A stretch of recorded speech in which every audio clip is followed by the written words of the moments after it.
Hello दोस्तों, railway की पाठशाला में आपका स्वागत है। और दोस्तों आज हम करेंगे वेरी इंपॉर्टेंट टॉपिक जिसका नाम है कोशिका यानी कि सेल।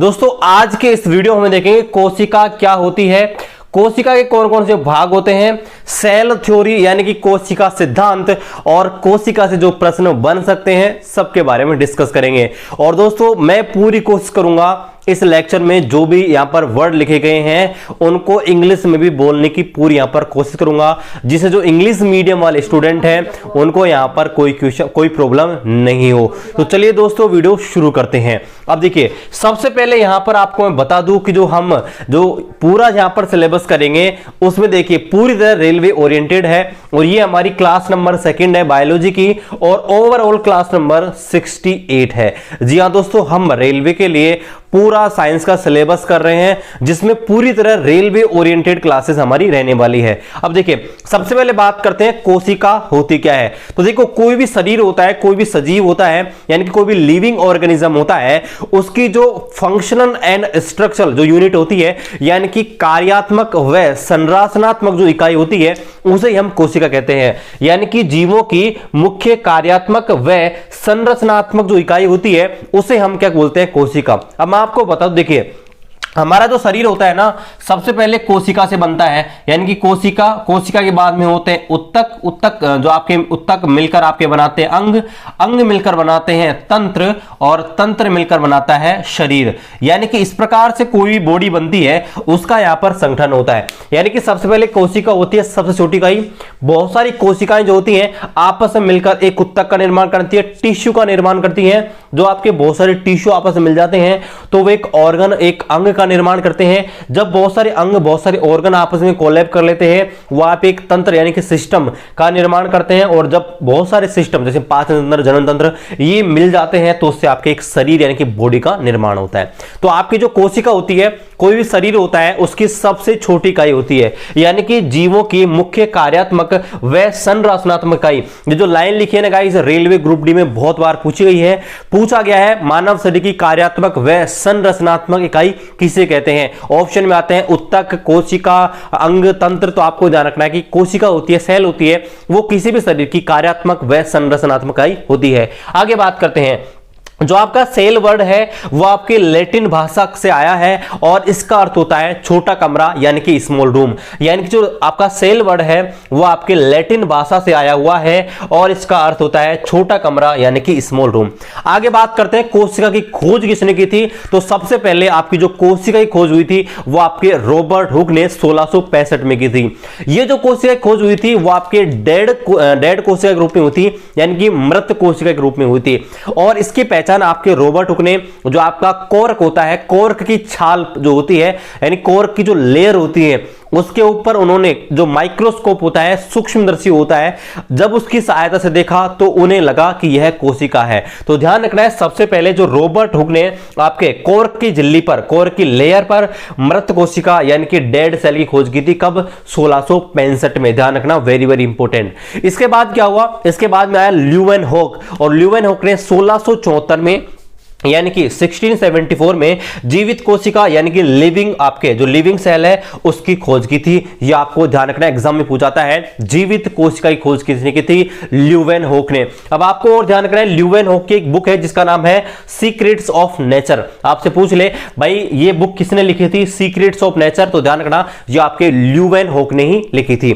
आगे बात करते हैं कोशिका का अध्ययन जो होता है उसे क्या कहते हैं। देखिए कल ही मैंने आपको जो आपके स्टडी होती है उनके बारे में बताया था, आपके जो विज्ञान की मेजर ब्रांचेज हैं, मुख्य शाखाएं हैं, उनके बारे में कल आपको बताया था। और मैंने आपसे बोला था कि भाई आपका जो साइटोलॉजी होता है उसमें हम कोशिका का अध्ययन करते हैं, है ना। तो कोशिका का अध्ययन होता है उसे हम बोलते हैं साइटोलॉजी। अब बात हो रही है साइटोलॉजी, तो साइटोलॉजी संबंधित आपको क्वेश्चंस पूछे जाते हैं, वो आपको ध्यान रखना। देखिए पहली बात तो ये कि साइटोलॉजी होता है उसके पिता किसे कहा जाता है, साइटोलॉजी यानी कि कोशिका का अध्ययन, है ना। तो फादर ऑफ साइटोलॉजी यानी कि कोशिका का जनक, कोशिका विज्ञान का जनक किसे कहते हैं, तो ध्यान रखना सबसे पहले कोशिका खोज किसने की थी, रॉबर्ट हुक ने। तो उसी के आधार पर इनको बोल दिया कि आपका फादर ऑफ साइटोलॉजी यानी कि कोशिका विज्ञान के जनक, ध्यान रखना, रॉबर्ट हुक है। आगे बात करते हैं फादर ऑफ मॉडर्न साइटोलॉजी यानी कि आधुनिक कोशिका विज्ञान के जो जनक हैं आपके हैं स्वानसन। कंफ्यूज मत होना, स्वान नहीं है, स्वान एक अलग है, ध्यान रखना, ये है स्वानसन, है ना, ये आपको कंफ्यूज नहीं होना है। आगे बात करते हैं फादर ऑफ इंडियन साइटोलॉजी। भाई बात हो रही है तो भारतीयों का भी नाम आना चाहिए। तो भारत में किसे कोशिका विज्ञान का जनक कहा जाता है, ए.के. शर्मा को, ये आपको ध्यान रखना है। चलिए इसको नोट डाउन कीजिए, फिर आगे यहां पर कंटिन्यू करते हैं। बहुत कुछ सीखेंगे गाइस और कोशिश करेंगे इस जो लेक्चर है इससे आपके एग्जाम में जो भी क्वेश्चन आए सारे के सारे इस लेक्चर में से आ जाए। चलिए आगे कंटिन्यू करते हैं, इसको आप नोट डाउन कीजिए, फिर आगे कंटिन्यू करते हैं।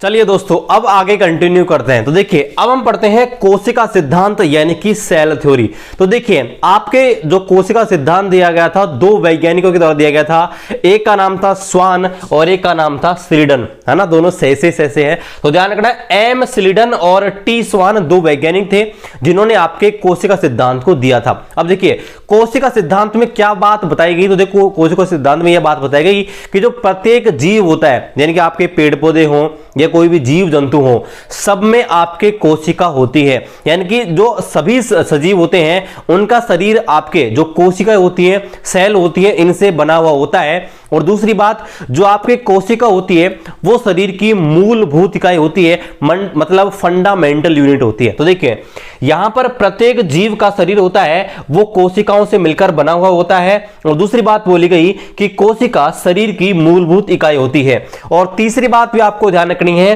कि इन्होंने ये भी बोला था कि जो न्यूक्लियस होता है यानी कि जो आपको कोशिका का केंद्रक होता है उसके अंदर आनुवांशिक पदार्थ पाया जाता है, यानी कि जेनेटिक्स मैटर। देखिए आनुवांशिक पदार्थ होता क्या है, जैसे डीएनए होते हैं। आनुवांशिक पदार्थ क्या बोलते हैं, जो आपके एक पीढ़ी से दूसरी पीढ़ी में आपके जो लक्षण होते हैं, आनुवांशिक लक्षण होते हैं, उनको लेकर जाते हैं। भाई माता पिता के जो गुण होते हैं वो पुत्र में, बेटे में आते हैं ना, वो उनको लेकर जो जाते हैं उन्हें बोलते हैं आनुवांशिक पदार्थ। तभी तो हम कहते हैं भाई इसकी हाइट अपने पिता पे गई है ना, बोलते हैं ना इसकी नाक इसकी दादी पे गई है, तो वो हम आनुवांशिकता के आधार पर कह सकते हैं। तो ये आपके सेल थ्योरी में कहा गया, आपका जो सेल थ्योरी यानी कोशिका सिद्धांत में कहा गया।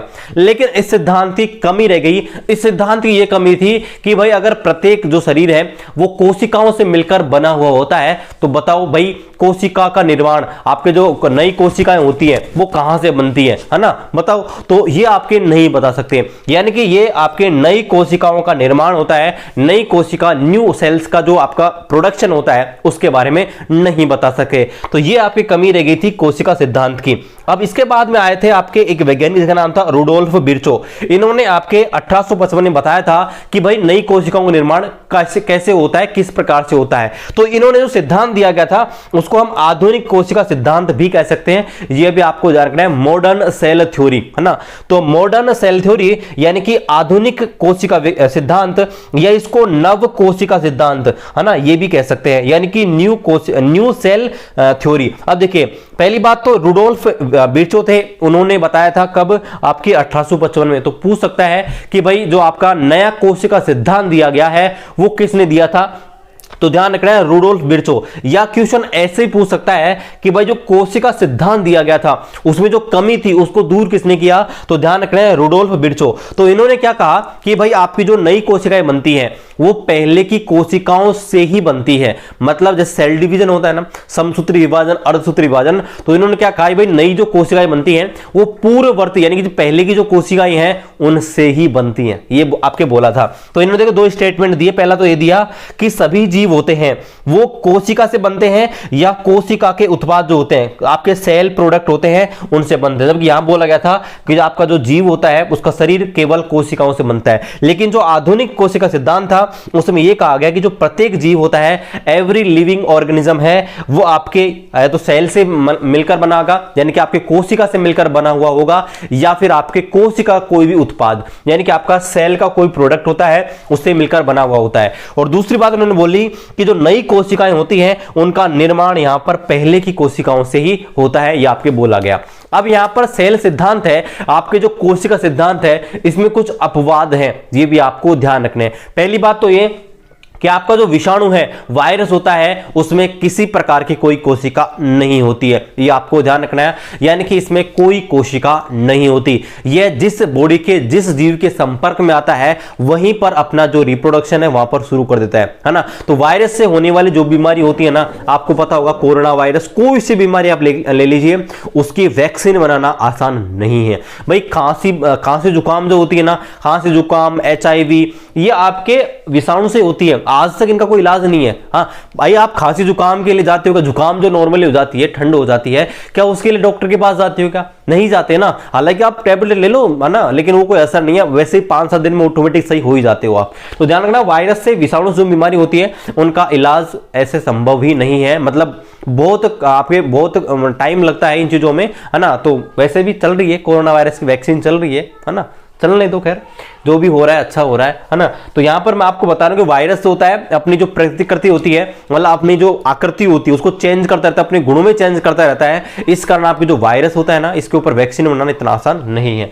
इसके बाद दूसरा अपवाद है कि जो आपके बैक्टीरिया होते हैं, जीवाणु होते हैं और नील हरित शैवाल होते हैं, उनमें स्पष्ट केंद्रक नहीं पाया जाता है, ये भी आपको ध्यान रखना है। तो ये भी आपके क्या है, अपवाद है। चलिए अब यहां पर आगे कंटिन्यू करते हैं, लेकिन इससे पहले आप इसको नोट डाउन कीजिए। और गाइस, मैं इस प्रकार से यहां पर आपको जो बोर्ड है उस पर लिखने की कोशिश करूंगा, ताकि आप अपने पर्याप्त जो नोट है, एकदम नोट्स है, एकदम परफेक्टली बना सके। उसी प्रकार से मैं यहां पर आपको बोर्ड पे पढ़ाने की कोशिश करूंगा। मैक्सिमम कंटेंट है मैं आपको बोर्ड पे लिखाने की कोशिश करूंगा, मुंह से बोलने की बजाय। चलिए इसको नोट डाउन कीजिए, फिर आप आगे कंटिन्यू करते हैं।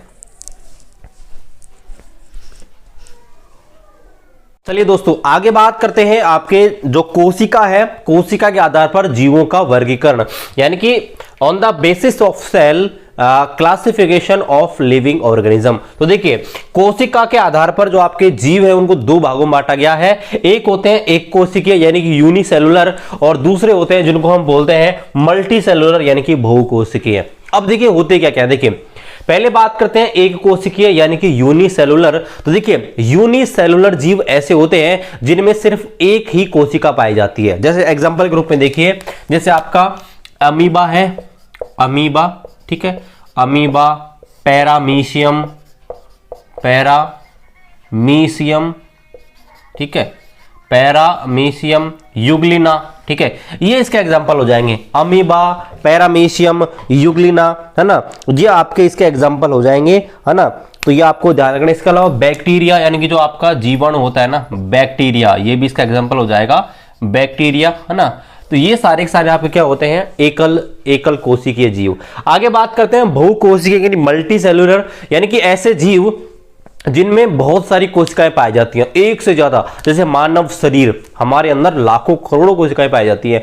गधे, घोड़े, बैल, जो भी आपको जीव हैं बड़े बड़े दिख रहे हैं, इनमें क्या होती हैं, बहुकोशिकीय ये होती हैं, ये आपको ध्यान रखना है। अब बात करते हैं केंद्रक की उपस्थिति के आधार पर जीवों के प्रकार, यानी कि classification of living organism basis of present of आपका न्यूक्लियस, यानी कि केंद्रक की उपस्थिति के आधार पर जो आपके जीव होते हैं उनको कितने भागों में कैटेगराइज किया गया, दो भागों में कैटेगराइज किया गया है। एक होते हैं प्रोकैरियोटिक, एक होते हैं यूकैरियोटिक। देखिए, प्रोकैरियोटिक क्या होते हैं, जिनके अंदर कोई स्पष्ट केंद्रक यानी कि स्पष्ट न्यूक्लियस नहीं पाया जाता है। आगे हम पढ़ेंगे न्यूक्लियस क्या होता है और कैसे कैसे काम करता है, लेकिन यहां पर जीवों का वर्गीकरण है तो उसको हम पढ़ रहे हैं। एक होता है यूकैरियोटिक। यूकैरियोटिक क्या होता है, जिसमें आपके सुस्पष्ट केंद्रक पाया जाता है। चलिए यहां पर पढ़ लेते हैं यूकैरियोटिक क्या होते हैं और प्रोकैरियोटिक क्या होता है। देखिए, प्रोकैरियोटिक ऐसे जीव होते हैं जिनके अंदर स्पष्ट केंद्रक नहीं होता है, यानी कि इनके अंदर आपका स्पष्ट क्लियर न्यूक्लियस नहीं होता है, यानी कि केंद्रक आप बोल सकते हो केंद्रक पाया ही नहीं जाएगा, और अगर केंद्रक होगा भी तो आपके स्पष्ट नहीं होगा, क्लियर नहीं होगा, है ना। जबकि आपके जो यूकैरियोटिक होते हैं उनमें पूर्ण यानी कि फुल्ली डेवलप्ड आपके न्यूक्लियस होता है, पूर्णतः विकसित क्या होता है, केंद्रक होता है।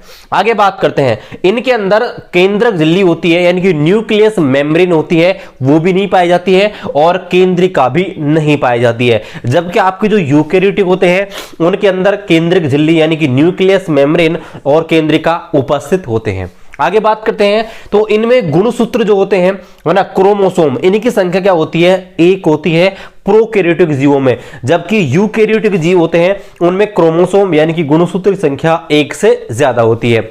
आगे बात करते हैं प्रोकैरियोटिक के बारे में, तो इनमें जो आपकी डीएनए प्रोटीन होती है, डीएनए होता है वो प्रोटीन के साथ जुड़ा नहीं होता, यानी कि जो आपका डीऑक्सोराइबोन्यूक्लिक एसिड है, डीएनए है, वो आपके प्रोटीन के साथ आपके जुड़ा हुआ नहीं होता, यानी कि अलग अलग होता है। जबकि यहां पर देखिए, यहां पर जो डीएनए होता है वो प्रोटीन के साथ क्या होता है, अटैच होता है, प्रोटीन के साथ जुड़ा हुआ होता है।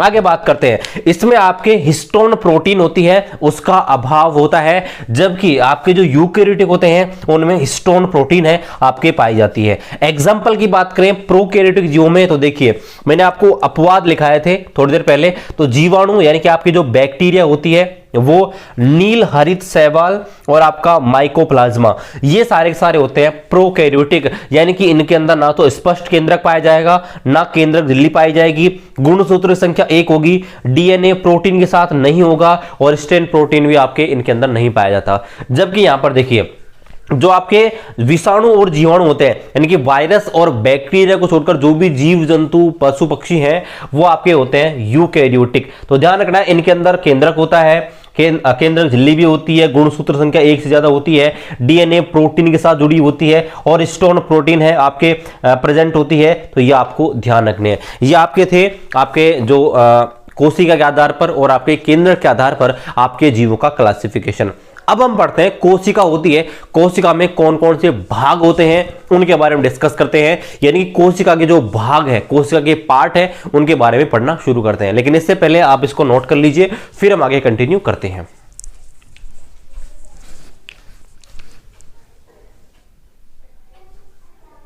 चलिए दोस्तों, अब यहां पर बात करते हैं जो कोशिका होती है उसके स्ट्रक्चर की, यानी कि कोशिकाओं के भाग के बारे में, कि कोशिका में कौन कौन से भाग होते हैं। तो जो कोशिकाओं के भाग होते हैं उनको हम तीन भागों में मेनली बांटते हैं। देखिए कौन कौन से। पहले होती है प्लाज्मा झिल्ली, इसी को हम बोलते हैं कोशिका कला या इसी को हम बोलते हैं कोशिका झिल्ली। ध्यान रखना, देखो प्लाज्मा झिल्ली, कोशिका कला या कोशिका झिल्ली बात एक ही है, इसे अंग्रेजी में सेल मेम्ब्रेन बोलते हैं। इसके बाद यहां पर होता है कोशिका द्रव यानी कि साइटोप्लाज्म, एक होता है केंद्रक यानी कि न्यूक्लियस। ये तीन इंपॉर्टेंट भाग है। अब देखिए थोड़ा थोड़ा सा डिस्कस करते हैं, बाकी डिटेल में तो अभी थोड़ी देर बाद में यहां पर पढ़ने वाले हैं। देखो प्लाज्मा झिल्ली जो होती है ना, कोशिका, ये आउटर सेल होता है कोशिका का, आपका केंद्रीय द्रव्य होता है साइटोप्लाज्म, ये कोशिका के अंदर भरा हुआ होता है, और केंद्रक होता है न्यूक्लियस, ये कोशिका के केंद्र में स्थित होता है। अब इनके अलावा ये तो आपके क्या होते हैं, नॉर्मली जो भी कोशिका होती है ना, जंतु कोशिका, उनके अंदर पाए जाते हैं। लेकिन स्पेशली ध्यान रखना है, जो आपके पादप कोशिकाएं होती हैं, एनिमल सेल होती हैं, उनके अंदर गाइस यहां पर कोशिका भित्ति भी पाई जाती है, यानी कि सेल वॉल भी पाई जाती है। प्रश्न ध्यान रखना, प्रश्न ऐसे आएगा, सेल वॉल किसमें पाई जाती है, तो ध्यान रखना बहुत सारी चीजें हैं, जैसे हरित लवक है, सेल वॉल है यानी कि कोशिका भित्ति, ये सिर्फ पादप कोशिका यानी कि आपकी जो प्लांट सेल है सिर्फ उसमें पाई जाएगी, पादप कोशिका में पाई जाएगी, या आपके जो जंतु कोशिका है यानी कि एनिमल सेल है उसके अंदर नहीं पाई जाती है। तो पहले हम कोशिका भित्ति पढ़ लेते हैं, फिर यहां पर प्लाज्मा झिल्ली, कोशिका द्रव, इनके बारे में पढ़ेंगे। तो पहले हम पढ़ते हैं आपके कोशिका झिल्ली, आपके कोशिका भित्ति यानी कि सेल वॉल के बारे में। चलिए दोस्तों, यहां पर पहले हम पढ़ लेते हैं कोशिका भित्ति यानी कि सेल वॉल के बारे में। तो देखिए आपकी जो कोशिका भित्ति होती है, पहली बात तो ये आपके केवल पादप कोशिका यानी कि आपका जो प्लांट सेल है उसके अंदर पाई जाती है। अब ये पाई कहां जाती है उसके बारे में बात करते हैं। तो देखिए जो पादप कोशिका होती है उसका भाग होता है कोशिका झिल्ली यानी कि सेल मेम्ब्रेन, जिसके बारे में अभी हम पढ़ेंगे। तो उसके चारों ओर यह एक निर्जीव परत होती है ना, एक डेड लेयर की तरह होती है, निर्जीव परत की तरह आपके होती है। तो आपको ध्यान रखना है कि जो कोशिका भित्ति होती है वो आपके जो सेल मेम्ब्रेन है, कोशिका झिल्ली है, उसके चारों ओर एक आपके निर्जीव परत के रूप में पाई जाती है।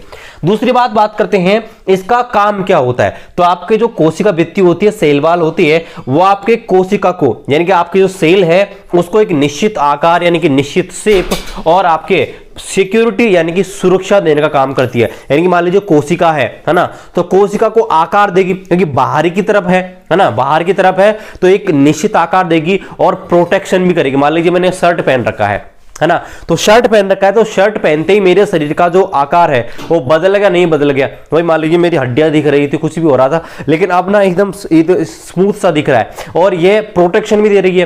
प्रोटेक्शन दे रही है, नहीं दे रही है? भाई बाहर से मान लीजिए कुछ भी चीज आएगी तो पहले शर्ट से टकराएगी, और ये देखो डेड भी है, मतलब निर्जीव भी है। तो ये मान लीजिए कि यह क्या, यही क्या है, यही कोशिका भित्ति है। जो शर्ट है ना वही कोशिका भित्ति है ना। तो ये आपकी कोशिका भित्ति होती है, वो एक निश्चित आकार देने में काम आती है, और इसके अलावा सुरक्षा यानी कि प्रोटेक्शन भी देती है, मतलब डिफेंस भी करती है बाहरी आवरणों से। इसके बाद बात करते हैं, यहां पर देखिए ये इंपॉर्टेंट है, एग्जाम में पूछ जाते हैं कि पादप जो होते हैं, प्लांट जो होते हैं, उनकी जो सेल वॉल होती है किसकी बनी होती है? तो ध्यान रखना, जो आपके पादप होते हैं उनकी बनी होती है सेल्यूलोज की।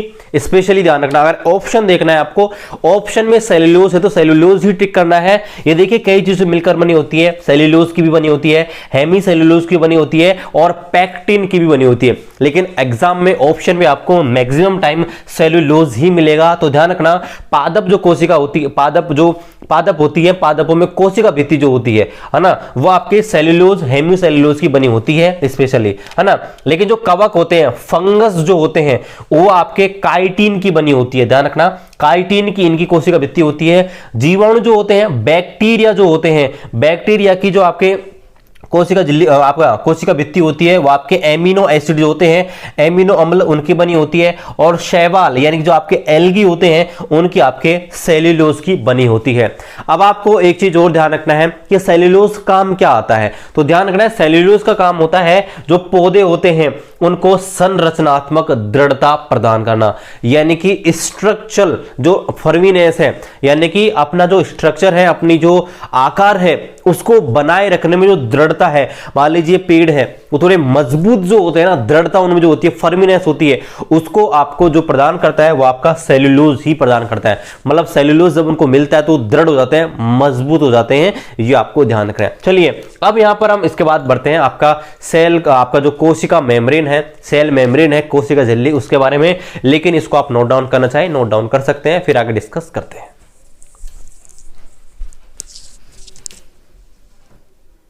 अब यहां पर बात करते हैं अल्प परासरणदाबी यानी कि आपका हाइपोटोनिक सॉल्यूशन, दूसरा होता है समपरासी विलयन यानी कि आपका आइसोटोनिक सॉल्यूशन, और तीसरा अति परासरणदाबी विलयन यानी कि हाइपरटोनिक सॉल्यूशन। अब ये होती क्या है, अब देखिए बड़े सिंपल भाषा में आपको बताऊंगा, और क्वेश्चन कैसे बनते हैं उनके बारे में आपको बताऊंगा। मान लीजिए हमारे पास एक ऐसा विलयन है, एक ऐसा सॉल्यूशन है, जिसके अंदर जब हमने कोशिका को डाला तो कोशिका की तुलना में वो जो आपका सॉल्यूशन है, जो विलयन है, उसका जो आपकी सांद्रता है या उसका दाब जो है वो क्या है, आपके कम है। तो होगा क्या, यहां पर क्या होगा, यानी कि अल्प परासरण दाबी विलयन। तो यहां पर क्या होता है गाइस, मान लीजिए हमने क्या किया, एक तनु विलयन लिया और उस तनु विलयन में क्या कर दिया, उस तनु विलयन में एक कोशिका को डाल दिया। तो उस स्थिति में क्या होगा, उस स्थिति में जो पानी है, वाटर जो है, वो आपके उस विलयन से उठकर उस कोशिका के अंदर, सेल के अंदर चला जाएगा, और जिससे कोशिका यहां पर फूल जाती है। दूसरी स्थिति जिसको हम बोलते हैं समपरासी विलयन यानी कि आइसोटोनिक सॉल्यूशन। इसमें क्या होता है, मान लीजिए हमने क्या किया, एक सॉल्यूशन है, उसके अंदर एक कोशिका को डाला, तो कोशिका का जो आपका वाटर है, कोशिका के अंदर जो वाटर है, उसका आपका दाब, और आपका जो पानी, जो विलयन हमने लिया है, उसका दाब, दोनों का अगर दाब यहां पर सेम है तो उसे हम बोलेंगे समपरासी विलयन, यानी कि यहां पर किसी का भी पानी दूसरे की तरफ मूव नहीं होगा। जो कोशिका है वो ऐसे कैसे रहेगी, और जो विलयन की सांद्रता है वो भी वैसे कैसे रहेगी। मतलब कोशिका ना तो फूलेगी और ना ही सुकड़ेगी। लेकिन जो अति परासरणदाबी होती है, हाइपरटोनिक सॉल्यूशन होता है, इसमें क्या होता है गाइस, मान लीजिए हमने आपका जो नमक है, नमक का गाढ़ा विलयन बना लिया, मतलब उसमें आपका नमक की मात्रा बहुत ज्यादा है, या बहुत ही मीठा पानी बना लिया जिसके अंदर शक्कर बहुत ज्यादा है, और अगर उसके अंदर कोशिका को डालेंगे तो यहां पर क्या होगा, कोशिका से, ध्यान रखना, कोशिका से जो वाटर है वो आपके उस सॉल्यूशन के अंदर आ जाएगा, जिससे आपकी जो कोशिका है, आपकी सेल है, वो आपके कॉन्ट्रैक्ट हो जाएगी, मतलब संकुचित हो जाएगी। ये आपको ध्यान रखना है। तो ये आपके होते हैं अल्प परासरणदाबी, समपरासरणदाबी और अति परासरणदाबी। अब देखिए क्वेश्चन सुनिए, क्वेश्चन देखिए, जब एक कवच रहित अंडे को शुद्ध जल में डाला जाता है तो वो फूल क्यों जाता है। कवच रहित अंडे की बात हो रही है। मतलब मान लीजिए आपके पास एक अंडा है, उसका कवच जो है, बाहर का आवरण है, उसको आपने हटा दिया और अगर आपने उसको शुद्ध वाटर के अंदर डाल दिया, एक प्योर वाटर के अंदर डाल दिया, तो वो आपके फूल जाता है। ऐसा क्यों? तो यही देखिए, यही कारण है अल्प पराशरदाबी विलयन वाला, कि वहां पर क्या होगा, जो वाटर है वो उस अंडे के अंदर ट्रांसफर हो जाएगा। दूसरी बात मोस्ट इंपोर्टेंट, कि अगर इसी आपका जो अंडा है, इसको अगर आप नमक के सांद्रित विलयन में रखेंगे, मतलब एक ऐसा सॉल्यूशन, मान लीजिए आपने क्या लिया, 1 लीटर सॉल्यूशन बनाया, उसमें नमक की मात्रा बहुत ज्यादा खारा विलयन बना लिया, और अगर उसके अंदर आप उस अंडे को रखेंगे तो ध्यान रखना अंडा सिकुड़ जाएगा। Very very important. और इसी प्रकार से आपने जरूर देखा होगा, किशमिश जो होती है, भाई किशमिश तो आपने खाई है ना, मुनक्का किशमिश, जब आपको नॉर्मल वाटर के अंदर, सामान्य पानी के अंदर रात में आप उसको भिगोते हो और सुबह खाते हो, तो आपने देखा होगा फूलकर मोटी हो जाती है। लेकिन अगर उसी किशमिश को आपने एक सांद्र विलयन है, मान लीजिए आपने एक शहद है, शहद के अंदर डाल दिया है ना, या आपने क्या कर दिया, आपने एक नमक का एक बहुत ही खारा विलयन बनाया, उसके अंदर डाल दिया, तो वो फूलने की बजाय और सिकुड़ जाएगी, है ना। तो ध्यान रखना वो किसकी वजह से होती है, ये आपके ओस्मोसिस की वजह से होती है। अब यहां पर बात करते हैं लास्ट में, कोशिका झिल्ली होती है, इसका काम क्या क्या होता है। देखिए पहली बात तो आपको बता दिया, कोशिका में जल व गैस का आदान प्रदान करना। भाई कोशिका का सबसे आउटर जो लेयर होती है वो यही होती है, तो कोशिका से जो आपके गैस का आदान, गैस जो होती है उनका आदान प्रदान होता है, वाटर जो होता है उसका ट्रांसफर होता है, वो आपके यही कंट्रोल करती है। और दूसरा, बाहरी पर्यावरण से पोषण, यानी कि आपका जो एनवायरमेंट है ना, आपका पर्यावरण है, उसे जो न्यूट्रिशन कोशिका को लेने हैं, उसके लिए आपका यही जिम्मेदार होती है। ओके गाइस, तो ये तो आपका कोशिका झिल्ली यानी कि प्लाज्मा झिल्ली के बारे में। चलिए इसको नोट डाउन कीजिए, फिर हम आगे डिस्कस करते हैं।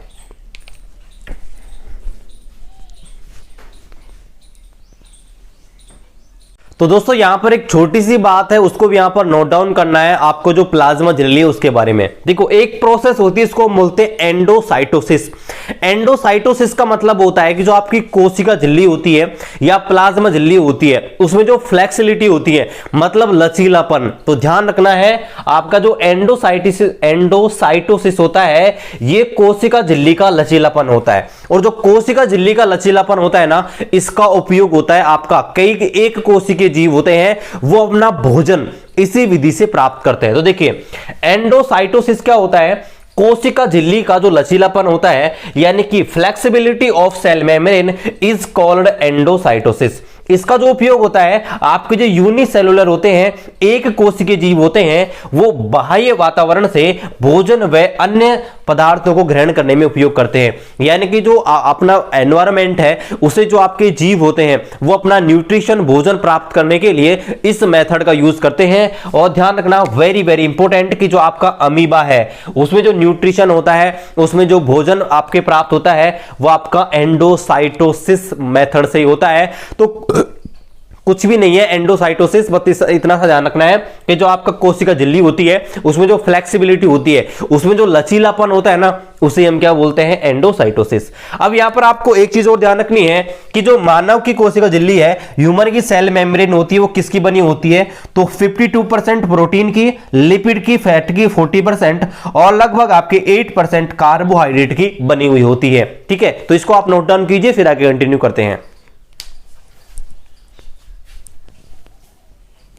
तो चलिए दोस्तों अब यहां पर अगले भाग को पढ़ते हैं, जिसका नाम है कोशिका द्रव्य यानी कि साइटोप्लाज्म। तो देखिए मैंने आपको कोशिका की संरचना बताई थी, तो वहां पर क्या होता है, जो बीच में जो पदार्थ होते हैं, है ना, जैसे मान लीजिए बाहर की तरफ होता है प्लाज्मा झिल्ली यानी कि प्लाज्मा मेम्ब्रेन, बीच में होता है आपका न्यूक्लियस यानी कि आपका केंद्रक, और जो पदार्थ बच जाते हैं, मतलब केंद्रक और आपकी जो कोशिका झिल्ली है उसके बीच बहुत सारे भाग होते हैं, जैसे आपका माइटोकॉन्ड्रिया, केंद्रक, हरित लवक, है ना, और ये बहुत सारे भाग होते हैं, राइबोसोम, केंद्रक, साइड आपका जो माइटोकॉन्ड्रिया है, क्लोरोप्लास्ट है, केंद्रक है, बहुत सारे भाग होते हैं। इन सभी भागों को हम क्या बोलते हैं, संयुक्त रूप से क्या बोलते हैं, कोशिका द्रव्य बोलते हैं। ये आपको ध्यान रखना है। अब देखिए तो यहां पर क्या है, कोशिका कला व केंद्र के बीच उपस्थित जो तरल पदार्थ होता है उसे हम क्या बोलते हैं, कोशिका द्रव्य यानी कि साइटोप्लाज्म। इसमें कोशिका के विभिन्न घटक होते हैं और जिनको हम क्या बोलते हैं, कोशिका अंग कहते हैं। आगे आपको एक चीज और ध्यान रखनी है, वेरी वेरी इंपॉर्टेंट, कि आपकी कोशिका झिल्ली होती है, सेल मेम्ब्रेन होता है और आपका जो केंद्रक होता है यानी कि न्यूक्लियस होता है, इन दोनों को संयुक्त रूप से, कॉम्बाइन रूप से क्या बोलते हैं गाइस, ध्यान रखना, वेरी वेरी इंपॉर्टेंट, जीव द्रव्य यानी कि प्रोटोप्लाज्म कहा जाता है। आपसे पूछ लेगा भाई प्रोटोप्लाज्म क्या होता है, तो देखो मैंने आपको कोशिका के बारे में 3 भागों में बताया था। भाई कोशिका के 3 मुख्य भाग होते हैं, कौन कौन से, एक तो आपका कोशिका झिल्ली यानी कि सेल मेम्ब्रेन, दूसरा आपका साइटोप्लाज्म यानी कि कोशिका द्रव्य, और तीसरा न्यूक्लियस यानी केंद्र। तो आपका जो कोशिका झिल्ली होती है उसको तो छोड़ दीजिए, बचे 2, कोशिका द्रव्य यानी कि साइटोप्लाज्म और आपका केंद्रक न्यूक्लियस। इन दोनों को कॉम्बाइन रूप से, संयुक्त रूप से क्या बोलते हैं, प्रोटोप्लाज्म यानी कि जीव द्रव्य। ध्यान रखना, वेरी वेरी इंपॉर्टेंट। अब देखिए हम एक एक के बारे में पढ़ेंगे कि कौन कौन से आपके कोशिका द्रव्य के अंदर आते हैं, लेकिन यहां पर कुछ इंपॉर्टेंट क्वेश्चन है जो आपके बनते हैं, उनके बारे में देखिए। आपसे पूछ लेगा कोशिका के ऐसे अंग जो आपके, जिनमें कोशिका झिल्ली नहीं पाई जाती है ना, तो ऐसे अंग, कोशिका के ऐसे भाग जिनके अंदर झिल्ली नहीं पाई जाती है, झिल्ली रहित है, तो ध्यान रखना कौन कौन से हैं, राइबोसोम और सेंट्रोसोम, वेरी वेरी इंपॉर्टेंट। आगे देखिए आपसे पूछ ले कोशिका के ऐसे भाग जिनमें दोहरी आपके झिल्ली पाई जाती है, डबल मेम्ब्रेन पाई जाती है, तो ध्यान रखना, एक तो क्लोरोप्लास्ट जो आपका हरित लवक, दूसरा होता है माइटोकॉन्ड्रिया और एक होता है केंद्रक। इनके अंदर क्या पाई जाती है, डबल मेम्ब्रेन पाई जाती है। कोशिका आपसे पूछ ले, कोशिका आपसे पूछ लेगा ऑप्शन देके बताइए निम्न में से कोशिका के किस भाग के अंदर डीएनए मौजूद नहीं होता है, तो आपसे ऑप्शन दे दे, केंद्रक, माइटोकॉन्ड्रिया और क्लोरोप्लास्ट। ध्यान रखना है तीनों के अंदर डीएनए मौजूद होता है। हालांकि इनके अपवाद हैं जिनके बारे में आगे पढ़ेंगे एक एक करके, लेकिन यहां से प्रश्न बन सकते हैं वो आपको मैंने बता दिए हैं कि प्रश्न ऐसे बन सकता है कि डीएनए वाले भाग कौन कौन से, ध्यान रखना, केंद्रक, माइटोकॉन्ड्रिया और क्लोरोप्लास्ट। ठीक है, तो चलिए अब हम एक एक के बारे में पढ़ते हैं, राइबोसोम क्या है, माइटोकॉन्ड्रिया क्या है, एक एक के बारे में पढ़ेंगे, है ना, सब कुछ यहां पर डिस्कस करेंगे, लेकिन इसको आप नोट डाउन कीजिए, फिर हम आगे कंटिन्यू करते हैं।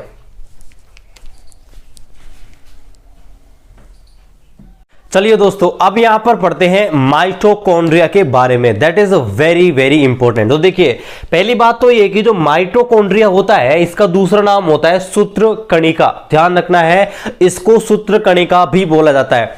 अब इसकी खोज के बारे में दोस्तों मैंने जब देखा तो देखो जो राजस्थान बोर्ड कक्षा 10 की जो बुक है जो हमने पढ़ी है उसमें यहां पर कोलिकर नामक वैज्ञानिक दे रखा है कि इसकी जो खोज हुई थी वो आपके कोलिकर नामक साइंटिस्ट ने की थी, और इसका जो नामकरण किया गया था बाद में वो आपके बेंदा नामक साइंटिस्ट ने किया था। लेकिन और बहुत सारी बुक जो मैंने देखी तो उनमें यहां पर दिया गया था अल्टमान और फ्लेमिंग नामक वैज्ञानिक ने खोज की थी। तो आपको ऑप्शन में एक चेक कर लेना है, अगर ऑप्शन में आपको यहां पर यह दिया गया है कोलिकर तो कोलिकर टिक करना है, और अगर आपको अल्टमान और फ्लेमिंग दिया गया है तो ये टिक करना है। लेकिन जो बाद में नाम दिया गया था वो आपके बेंदा नामक वैज्ञानिक ने किया था, ये आपको ध्यान रखना है। अब चलिए बात करते हैं। देखिए पहली बात तो ये कि जो माइटोकॉन्ड्रिया होता है वो केवल यूकैरियोटिक कोशिकाओं में ही पाया जाता है। मैंने आपको थोड़ी देर पहले बताया था ना भाई यूकैरियोटिक क्या होती है और प्रोकैरियोटिक क्या होती है ना। तो ध्यान रखना है माइटोकॉन्ड्रिया होता है केवल यूकैरियोटिक कोशिकाओं में ही पाया जाता है। आगे बात करते हैं इसका काम क्या होता है। तो ये जो कोशिका होती है, कोशिका के अंदर जो आपकी ऊर्जा होती है यानी कि आपकी शक्ति होती है उसको जनरेट करना, उसको बनाना और उसको स्टोर करना, that is very very important, ध्यान रखना। यह कोशिका के लिए आवश्यक ऊर्जा यानी कि शक्ति उत्पन्न करने का काम करता है, इसलिए इसे कोशिका का शक्ति गृह, power house of cell, that is very very important guys, ध्यान रखना। पता नहीं एग्जाम में कितनी बार पूछा जा चुका है कि कोशिका का शक्ति गृह किसे कहते हैं, यानी कि पावर हाउस ऑफ सेल। तो ध्यान रखना माइटोकॉन्ड्रिया को कोशिका का शक्ति गृह कहते हैं। और जो आपकी कोशिका का शक्ति गृह होता है मतलब माइटोकॉन्ड्रिया होता है, ऊर्जा को किस रूप में संचित करता है यह भी आपको ध्यान रखना है, एटीपी के रूप में। एटीपी के रूप में हमारी जो कोशिका के अंदर जो ऊर्जा स्टोर रहती है वो आपके एटीपी के रूप में होती है। और एग्जाम में एटीपी की फुल फॉर्म कई बार पूछी जा चुकी है, तो ध्यान रखना एडिनोसाइन ट्राइफॉस्फेट। एडिनोसाइन ट्राइफॉस्फेट होती है वो आपके एटीपी की फुल फॉर्म होती है, एग्जाम में बार बार पूछी जा रही है। चलिए आगे बात करते हैं। अगली बात यह है कि जिन जीवों को अधिक ऊर्जा की आवश्यकता पड़ती है, जिनके शरीर को ज्यादा ऊर्जा चाहिए, ध्यान रखना उनके शरीर में एक से ज्यादा माइटोकॉन्ड्रिया भी हो सकते हैं। आगे बात करते हैं। अभी हमने बताया था कि दोहरी झिल्ली वाले, आपको पता है दोहरी झिल्ली वाले यानी कि डबल मेम्ब्रेन वाले जो कोशिका के अंग होते हैं, तो ध्यान रखना है आपको जो माइटोकॉन्ड्रिया होता है वो दोहरी झिल्ली वाला यानी कि डबल मेम्ब्रेन वाला अंग होता है। और इसके मध्य भाग में यानी कि इसके बीच वाले भाग में आपका जो माइटोकॉन्ड्रिया होता है उसके बीच वाले भाग में आधात्री यानी कि मैट्रिक्स पदार्थ पाया जाता है। आपसे पूछ ले कि माइटोकॉन्ड्रिया के बीच में क्या उपस्थित होता है, तो ध्यान रखना आधात्री या इसको मैट्रिक्स बोलते हैं, या आपके माइटोकॉन्ड्रिया के बीच में पाया जाता है। आगे बात करते हैं, वेरी वेरी इंपॉर्टेंट, ध्यान रखना गाइस, एक एक लाइन बहुत वेरी वेरी इंपॉर्टेंट है आपका। देखिए माइटोकॉन्ड्रिया में खुद का डीएनए पाया जाता है और खुद का राइबोसोम पाया जाता है। आपसे पूछ लेगा कि कोशिका का वह भाग जिसमें खुद का डीएनए पाया जाता है, ध्यान रखना आपका माइटोकॉन्ड्रिया में खुद का डीएनए पाया जाता है और वो जो डीएनए होता है उसका नाम होता है mtDNA। ध्यान रखना, नाम भी ध्यान रखना कि कौन सा डीएनए होता है, mtDNA। और इसमें खुद के राइबोसोम भी होते हैं। अभी डीएनए का काम करता है, डीएनए काम होता है प्रोटीन, और आपके जो राइबोसोम होते हैं प्रोटीन का संश्लेषण का काम करते हैं। तो ध्यान रखना है आपका जो प्रोटीन का संश्लेषण खुद करता है, वेरी वेरी इंपॉर्टेंट, आपसे पूछ लेगा कोशिका कौन सा भाग खुद ही प्रोटीन बना सकता है। ध्यान रखना माइटोकॉन्ड्रिया खुद प्रोटीन बना सकता है क्योंकि इसके पास खुद का राइबोसोम होता है और खुद का आपका खुद का इसके पास क्या होता है, डीएनए होता है। आगे बात करते हैं, ये भी आपको ध्यान रखना है कि जिसके डीएनए होता है ना, इसका जो डीएनए होता है उसकी आकृति कैसी होती है, गोलाकार होती है, ये भी आपको ध्यान रखना है। और एक बात और नोट करना कि यह श्वसन क्रिया में भी क्या करता है, सहायक करता है, यानी कि श्वसन क्रिया होती है उसमें भी आपके हेल्प करता है। ओके गाइस, तो इसको आप नोट डाउन कीजिए, ये था आपका माइटोकॉन्ड्रिया। चलिए अगले भाग के बारे में बात करते हैं, लेकिन इससे पहले आप इसको नोट डाउन कर लीजिएगा।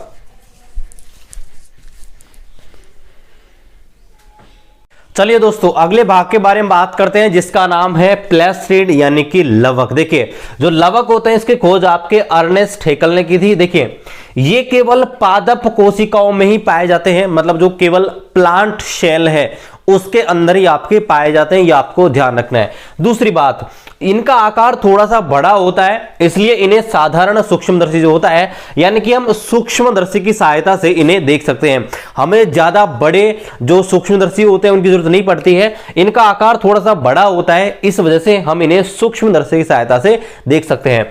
अगली बात, वर्णकों के आधार पर इन्हें कई भागों में बांटा गया है। जो वर्णक होते हैं है ना, उनके आधार पर इनको देखो कई भागों में बांटा गया। देखिए कौन कौन से, हरित लवक, वर्णी लवक और अवर्णी लवक। देखिए हरित लवक क्या होता है, इसे हम बोलते हैं क्लोरोप्लास्ट। अब देखिए हरित लवक क्या काम करता है, आपके जो प्रकाश संश्लेषण होता है उसकी क्रिया को संपादित करता है, यह आपको ध्यान रखना है। ये आपके क्लोरोफिल की सहायता से, ध्यान रखना क्लोरोप्लास्ट होता है ना, इसमें क्या होता है, क्लोरोफिल वर्णक पाया जाता है। और इस क्लोरोफिल वर्णक, ध्यान रखना इस क्लोरोफिल वर्णक की वजह से आपकी जो प्रकाश संश्लेषण होती है इसकी क्रिया संपादित होती है। और पेड़ पौधे होते हैं, इनकी जो आपके पत्तियां होती हैं इनका कलर जो ग्रीन होता है वो भी आपको ध्यान रखना है, वो क्लोरोफिल की वजह से, क्लोरोफिल वर्णक की वजह से होता है। तो ये किसका पार्ट होता है, हरित लवक का।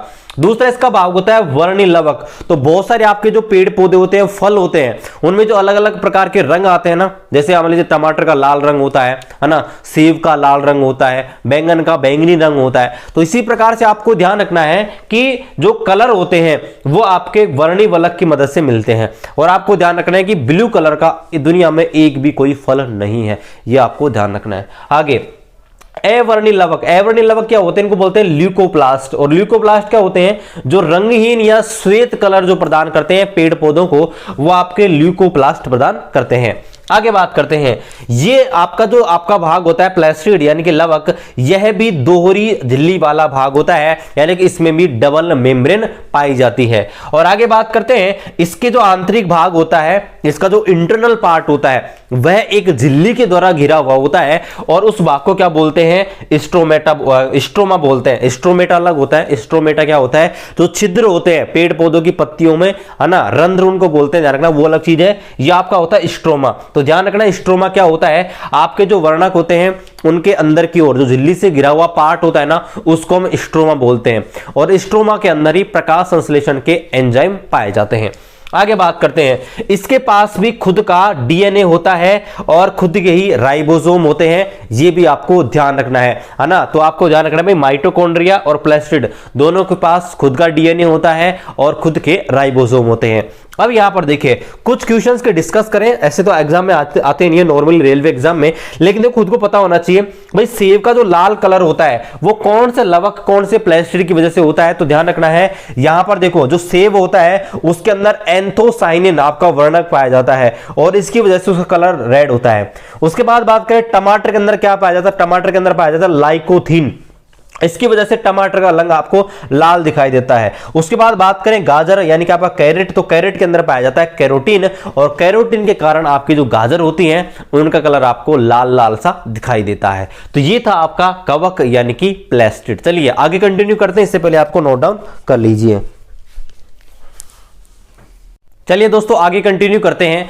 अब हम देखते हैं आपके लाइसोसोम और राइसोसोम के बारे में। तो देखिए पहले हम देखते हैं लाइसोसोम के बारे में, ये क्या चीज होती है। तो देखिए लाइसोसोम होता है यह एक कोशिका एक झिल्ली युक्त आपके थैलीनुमा अंग होता है। पहली बात तो ये इसकी जो मेम्ब्रेन होती है, मतलब इसकी वो जो झिल्ली होती है वो आपके एक ही होती है और ध्यान रखना ये एक प्रकार का थैलीनुमा अंग होता है, यानी कि आपका थैली टाइप का अंग होता है। दूसरी बात ये आपको ध्यान रखना इसका जो काम होता है वो काम क्या होता है, जो भी भाग क्षतिग्रस्त हो जाते हैं, मान लीजिए आपका माइटोकॉन्ड्रिया में कोई प्रॉब्लम होगी कोशिका के अंदर, आपका प्लास्टिड के अंदर कोई प्रॉब्लम हो गई, तो ये इसका लाइसोसोम का कार्य क्या होता है, जो भी क्षतिग्रस्त व मृत कोशिकांग होते हैं उनका अपघटन करना और उनका निपटान करना, मतलब एक प्रकार का कोशिका का निपटान तंत्र होता है ये, है ना। मान लीजिए कोशिका के अंदर कोई चीज कोई सिस्टम खराब हो गया तो उसका निपटान करना, उसका अपघटन करना, ये इसका काम होता है लाइसोसोम का।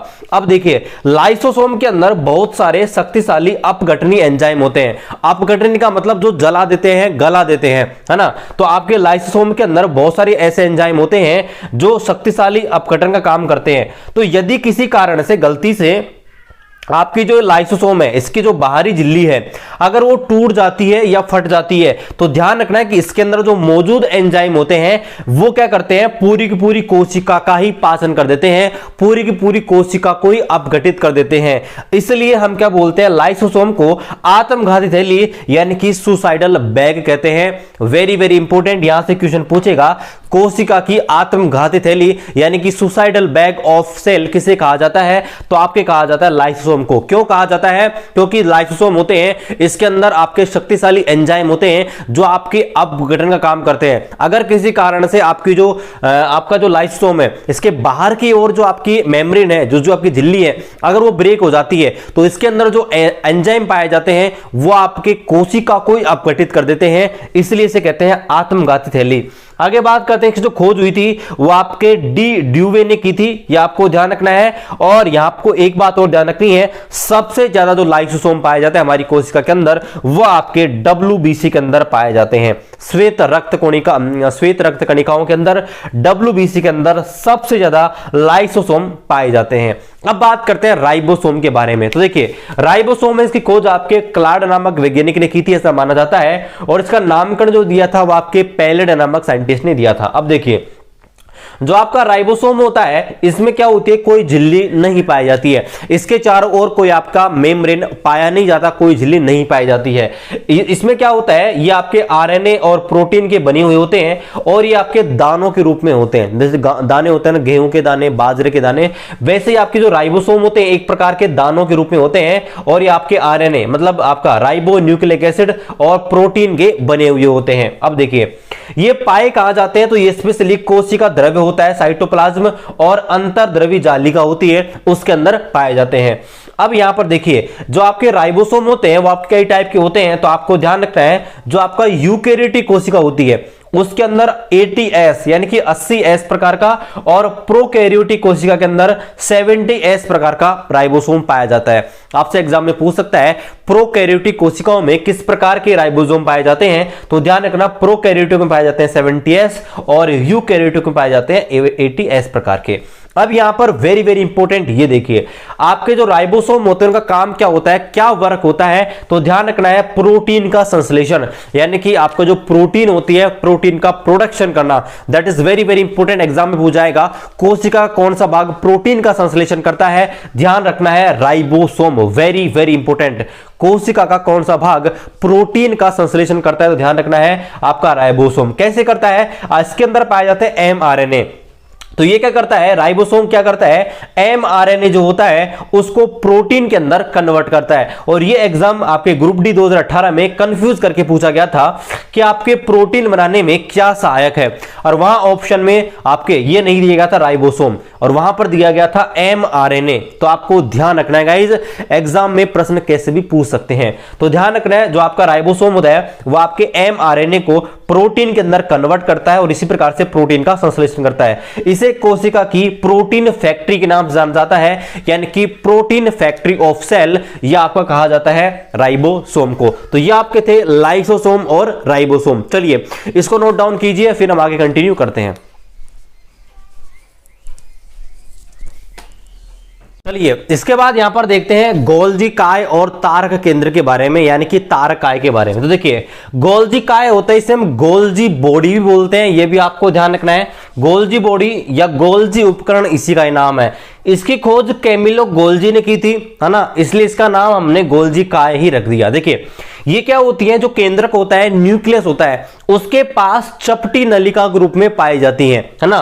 तो आपके जो गोल्जी उपकरण होते हैं ये आपके केंद्रक के पास चपटी नलिका के रूप में पाए जाते हैं। इसका काम क्या होता है वो देख लेते हैं। इसका जो काम होता है वो लाइसोसोम का निर्माण, जो लाइसोसोम होते हैं उनका निर्माण करता है। इसके अलावा इसमें 3 स्ट्रक्चर पाई जाती हैं, 3 संरचनाएं पाई जाती हैं। देखिए कौन कौन सी, एक होती है आशय, एक होती है रिक्तिकाएं, एक होती है कुंडलिकाएं। और ये तीनों संरचनाएं जो होती हैं वो आपके शर्करा, प्रोटीन और पैक्टिन इनका संश्लेषण करती है और इनका स्रावण करती है। लेकिन ध्यान रखना है भाई, प्रोटीन का संश्लेषण यही नहीं करता, प्रोटीन का जो मेन जो आपका स्रोत है, मतलब प्रोटीन का संश्लेषण जो करता है वो आपका राइबोसोम करता है, ये आपको ध्यान रखना है ना। राइबोसोम को ही प्रोटीन की फैक्ट्री बोलते हैं कोशिका की।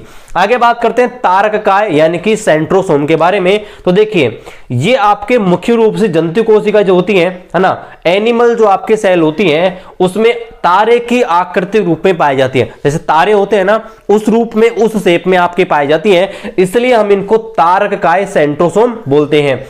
इनमें क्या होते हैं, एक तारक काय में 2 तारक केंद्र बोलते हैं, तारक सेंटर यानी कि सेंट्रो सेंटर होते हैं, जो एक दूसरे क्या होते हैं, लंबवत होते हैं, एक दूसरे के परपेंडिकुलर होते हैं। इनका काम क्या होता है, ध्यान रखना, ये आपके कोशिका विभाजन यानी कि सेल डिवीजन में हेल्प करती हैं। तो ये आपके था गोल्जी बॉडी और आपके तारक काय। चलिए आगे बढ़ते हैं। चलिए दोस्तों अब यहां पर अंतःद्रवी जालिका और आपका जो रिक्तिकाएं हैं, रसदानियां हैं, इनके बारे में डिस्कस करते हैं। तो देखिए पहले हम पढ़ते हैं अंतःद्रवी जालिका, इसको बोलते हैं एंडोप्लाज्मिक रेटिकुलम। अब देखिए जो अंतःद्रवी जालिका होती है वो कहां पाई जाती है, केंद्रक जो होता है, न्यूक्लियस होता है, और आपका जो साइटोप्लाज्म यानी कि कोशिका कला, इसके बीच में छोटी छोटी नलिकाएं पाई जाती हैं, यानी सूक्ष्म नलिकाएं पाई जाती हैं। और इन सूक्ष्म नलिकाओं का एक जाल होता है, एक नेट होता है, उसे हम क्या बोलते हैं, अंतःद्रवी जालिका यानी कि एंडोप्लाज्मिक रेटिकुलम। अब देखिए ये काम क्या करती हैं, ये आपके वसा व लिपिड अणुओं का संश्लेषण करती है, यानी कि आपके जो वसा होती है, फैट होती है, और आपके जो लिपिड मॉलिक्यूल होते हैं उनका संश्लेषण, उनका सिंथेसाइज करना।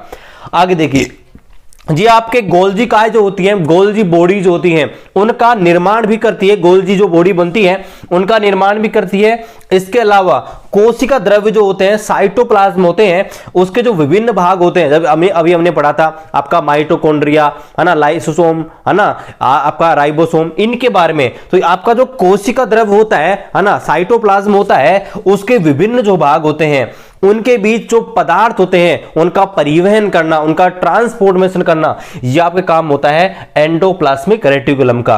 अभी आपको यह भी ध्यान रखना है कि आपके दो टाइप की होती है, एक आपकी होती है खुरदरी अंतःद्रवी जालिका और एक होती है चिकनी अंतःद्रवी जालिका। अब देखिए इन दोनों में से आपको ध्यान रखना है कि जो खुरदरी वाली अंतःद्रवी जालिका होती है उसमें आपका राइबोसोम पाया जाता है, जबकि चिकनी वाले के अंदर राइबोसोम नहीं पाया जाता। चलिए अब यहां पर डिस्कस करते हैं रिक्तिकाएं रसदानियों के बारे में। तो देखिए जो पादप कोशिका होती है, पादप कोशिका यानी कि जो प्लांट सेल होती है उसका 90% भाग यानी कि 90% भाग वो आपके रिक्तिका यानी कि रसदानी का होता है। दूसरी बात, आपकी रसदानियां होती क्या है, रिक्तिकाएं होती क्या है, तो कोशिका द्रव्य जो होता है साइटोप्लाज्म होता है, उसमें छोटी छोटी और बड़ी बड़ी बुलबुलों के रूप में संरचना पाई जाती है ना, आपके जो बबल के रूप में संरचना पाई जाती है उन्हें हम क्या बोलते हैं, उन्हें हम बोलते हैं रसदानियां यानी कि रिक्तिकाएं। अब देखिए और आपको यह भी ध्यान रखना है कि एक झिल्ली, ये रसदानियां होती हैं ये आपकी एक झिल्ली से ढकी हुई होती है और उस झिल्ली से ढकी हुई आपके होती है उसको हम बोलते हैं टोनोप्लास्ट यानी कि रसदानियों के अंदर झिल्ली से एक संरचना ढकी हुई होती है उसे हम क्या बोलते हैं टोनोप्लास्ट। इसके अंदर एक कोशिका रस भरा हुआ होता है ना, और उस कोशिका रस को हम बोलते हैं सेनसाप। ये भी आपको ध्यान रखना है कि भाई इसके अंदर एक कोशिका रस भरा होता है। रसदानी के अंदर आपसे प्रश्न पूछेगा रसदानियों के अंदर कौन सा कोशिका रस भरा हुआ होता है, तो ध्यान रखना है आपका सेलसाप। आगे बात करते हैं इसका काम क्या होता है, यानी कि रिक्तिकाएं होती हैं, रसदानियां होती है, इसका आकार, इसका काम क्या होता है। तो देखिए पहला काम कि आपके जो पादप कोशिकाएं होती हैं उनका आकार जो बड़ा होता है ना वो इसी की वजह से होती है। जो पादप कोशिका होती है, प्लांट सेल होती है, उसका जो आकार बड़ा होने का कारण है वो यही है क्योंकि उसके अंदर बहुत सारी रिक्तिकाएं पाई जाती हैं। 90% जो भाग होता है वो रिक्तिकाओं का होता है। इस कारण जो आपका जो प्लांट सेल है वो आपका क्या होती है, उसका आकार थोड़ा बड़ा होता है। इसके अलावा कोशिका जो होती है, प्लांट सेल होती है, उसको कठोरता यानी कि हार्डनेस प्रदान करने का जो काम करती है वो आपके रिक्तिकाएं करती हैं, आपके रसदानियां करती हैं। इसके अलावा ये आपके वाटर यानी कि जल, एमिनो एसिड, प्रोटीन, शर्करा आदि जो अनुपयोगी होते हैं है ना, जो आपके यूजलेस आपके पदार्थ होते हैं उनका भंडारण, उनका स्टोरेज भी आपके यही करती है। तो गाइस ये थे आपके कोशिका के दो भाग हमने पढ़ लिए हैं, आपका प्लाज्मा सेल मेम्ब्रेन यानी कि प्लाज्मा झिल्ली और आपका कोशिका द्रव्य। अब हम पढ़ते हैं लास्ट अपना जो न्यूक्लियस है, केंद्रक वाला भाग है, उसको यहां पर डिस्कस करते हैं।